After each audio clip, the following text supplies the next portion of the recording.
Hello, this is Khaleeq Mirza and you're watching Khaleeq Mirza official. Okay, so आज के lecture में जो कि हमारा लेक्चर नंबर 3 होने वाला है CSS लैंग्वेज का, जिसका वर्जन हम लोग 3 कर रहे हैं। हमने लास्ट देखा था कि हम किस तरीके से कलर्स को चेंज कर सकते हैं और फॉन्ट साइज़ को इंक्रीज़ या डिक्रीज़ कैसे कर सकते हैं। इस लेक्चर में हम लोग सीखेंगे कि हम लोग अपने लिखे हुए टेक्स्ट को स्क्रीन पर मूव कैसे कर सकते हैं, राइट, लेफ़्ट या सेंटर में। प्लस हम लोग सीखेंगे कि हम लोग विड्थ एंड हाइट के साथ किस तरीके से काम कर सकते हैं। तो हम ऐसा करते हैं कि अभी तक जो कुछ हमने लिखा है हम देखते हैं एक दफ़ा। ओके, ये सब चीज़ें हमने लिखी थी। तो आप नोटिस कीजिएगा कि हमारे पास जो टैग नंबर 1 है, यानी कि पहला जो पी टैग है, और जो थर्ड पी टैग है हमारे पास, जब भी हम कोई भी टैग लिखते हैं HTML के अंदर, मैंने लास्ट HTML के लेक्चर्स में भी आपको चीज़ समझाई थी कि नोटिस कीजिएगा कि जब भी हम लोग कोई भी टैग लिखते हैं वो बाय डिफ़ॉल्ट लेफ़्ट साइड पर ही शो होता है हमें। ठीक है, लेफ़्ट साइड पर ही शो होता है हमें। हम इस टेक्स्ट को सेंटर में कर सकते हैं, हम इस टेक्स्ट को राइट साइड पर लेकर जा सकते हैं। वो कैसे पॉसिबल है हम वो देखते हैं। पहले तो हमने ये डिसाइड करना है कि हमने किस टैग को सेंटर में लेके आना है या राइट साइड पर लेके आना है, ये डिसाइड हम लोग पहले खुद करेंगे। लेट्स से हम लोग ये जो पहला पी टैग है इसको लेकर आना चाहते हैं सेंटर में। तो सेंटर में लेके आने के लिए हमें प्रॉपर्टी कौन सी इस्तेमाल करनी है? Text align centre. कि टेक्स्ट की जो अलाइनमेंट है उसको आप कहाँ कर दें?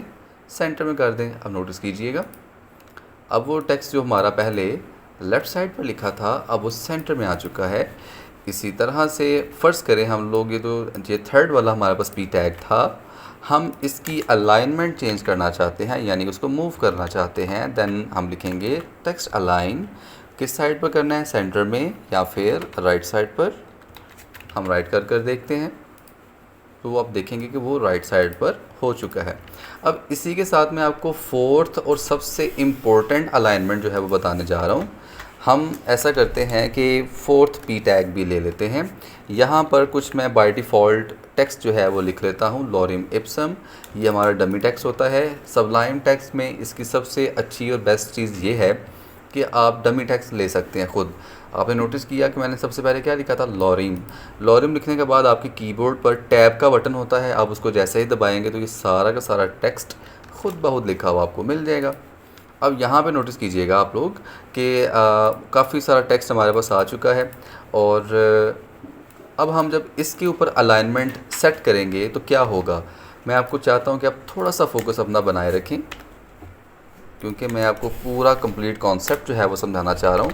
टेक्स्ट अलाइन हम करेंगे लेफ़्ट साइड, और हम सब जानते हैं कि टेक्स्ट अलाइन जब हम लेफ़्ट करेंगे तो इस पूरे लिखे हुए पैराग्राफ की जो लेफ़्ट साइड है वो बिल्कुल एक्यूरेट हो जाएगी। मैं रिफ़्रेश किया, कोई भी फ़र्क नहीं पड़ा। क्यों? क्योंकि ये by default he left side था।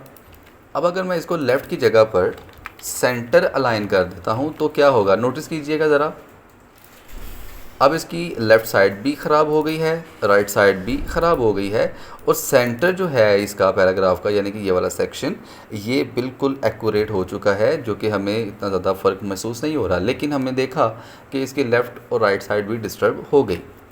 अगर हम इसको राइट साइड पे नोटिस करें, अलाइन राइट करते हैं, अब नोट कीजिएगा कि इसकी जो राइट साइड है यहाँ से अब वो बिल्कुल ठीक हो गई है, लेकिन उसकी लेफ़्ट साइड जो है वो डिस्टर्ब हो गई है। तो इट मीन्स कि अब वो अलाइन राइट को जो है देख रहा है कि हम राइट को ही ठीक करेंगे, बाकी डिस्टर्ब होते हैं तो 100 दफ़ा हों। अब इसमें जो मैं आपको बताना चाह रहा था वो है जस्टिफाई। जस्टिफाई क्या करता है? अब नोट कीजिएगा कि वो लेफ़्ट साइड, राइट साइड और सेंटर उसको इक्वली अलाइन कर देता है। जब भी आप वेबसाइट में काम करेंगे, कोई भी वेबसाइट में चीज़ लिखेंगे, कंटेंट किसी भी किस्म का होगा, तब आपको टेक्स्ट अलाइन जस्टिफाई ही यूज़ करना पड़ेगा। तो ये था भाई सिंपल इतना सा। नेक्स्ट है हमारे पास हाइट एंड विड्थ। अब बाय डिफ़ॉल्ट फ़र्ज़ करें हम इसी को ले लेते हैं जो पहले वाला पैराग्राफ था हमारे पास, हम इसमें लिखेंगे विड्थ। आप सब जानते हैं कि बाय डिफ़ॉल्ट जो है 100% विड्थ होती है। ठीक है, अब देखिए मैंने 100% लिखा तो कोई फ़र्क नहीं पड़ा उससे। अगर मैं इसको 100% से कम कर 80% पर लेकर आता हूँ, क्या होगा? वो कहेगा भाई अब मेरा टोटल 80% रह गया है।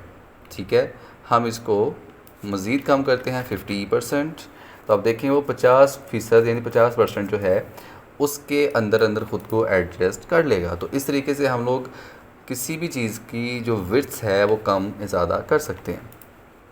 दूसरा ये कि विड्थ आप पिक्सल्स में भी कम कर सकते हैं, लेकिन पिक्सल में क्या होगा कि आपको ज़रा ज़्यादा लिखना पड़ेगा। जैसे मैं कहता हूँ 400 पिक्सल और फिर इतनी बनी, ठीक है।